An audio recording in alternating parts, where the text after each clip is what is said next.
Bonjour à toutes et à tous et bienvenue sur la chaîne. Je suis Gahfif Wahiba, enseignante de la matière botanique destinée aux étudiants de deuxième année licence sciences agronomiques au sein de l'université de Bouira. Aujourd'hui, on vous propose un petit voyage dans le monde passionnant des plantes à travers un chapitre introductif de botanique. Lors de cette présentation, nous abordons les points suivants. Une introduction, des objectifs, une définition, les principaux domaines couverts par la botanique, des notions générales sur la classification systématique, taxonomie, hiérarchisation taxonomique, règles de nomenclature botanique, critères de nomenclature, et enfin classification du monde vivant et place des végétaux.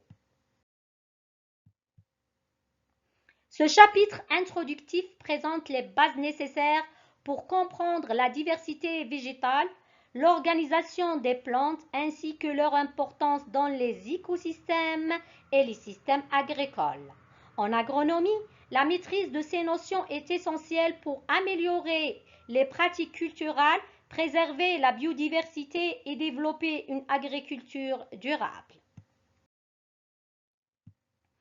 Concernant les objectifs, ce chapitre vise à permettre aux apprenants d'identifier les disciplines principales de la botanique, d'expliquer la place des plantes dans le monde vivant et leur rôle écologique, d'écrire les types des végétaux, analyser les structures végétales et enfin appliquer les méthodes de classification végétale. Commençons par une définition simple de botanique. La botanique, c'est la science qui étudie les plantes.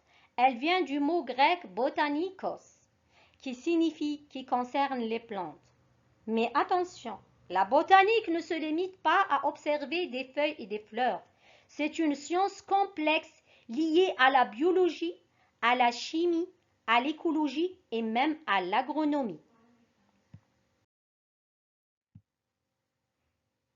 La botanique comprend plusieurs domaines et parmi les principaux domaines, on a la physiologie végétale qui s'intéresse au fonctionnement interne des plantes, l'anatomie et l'histologie végétale qui étudie leur structure et leur tissu, la phytochimie qui analyse leur composition chimique, l'écologie végétale, la palynologie qui étudie les pollens, la systématique végétale qui permet de classer les plantes.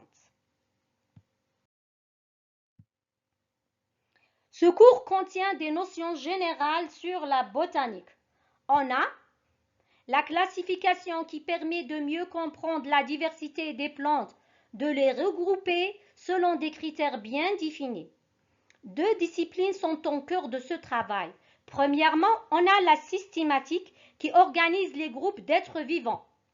Deuxièmement, on a la taxonomie qui leur donne un nom, les décrit et les identifie à l'aide des clés de détermination. La hiérarchie taxonomique, pour mettre de l'ordre dans l'immense diversité du vivant, on utilise une hiérarchie.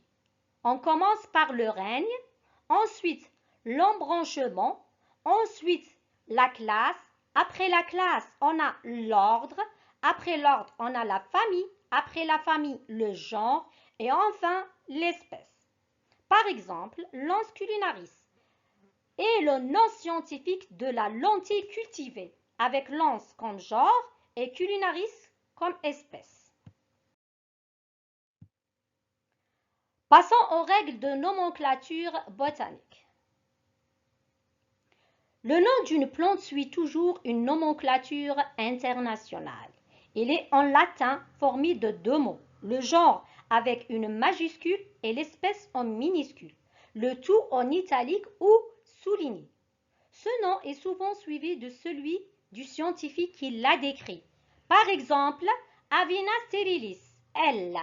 Avena pour le genre, sterilis pour l'espèce et L pour le scientifique qui l'a décrit. Par exemple, ici, L pour lignée.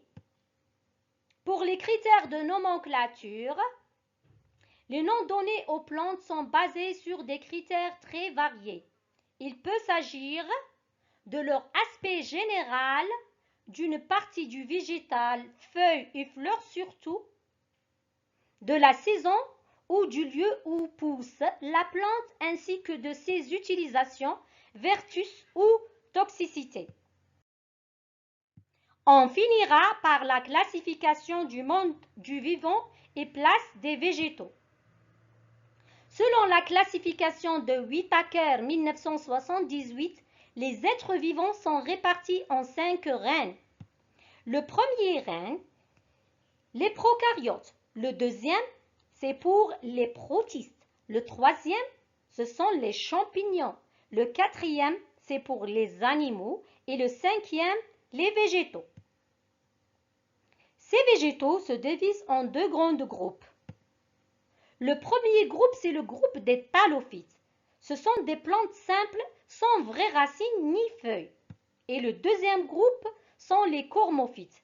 Ce sont des plantes plus évoluées avec tiges, racines et feuilles bien différenciées. On finira notre cours à ce point-là.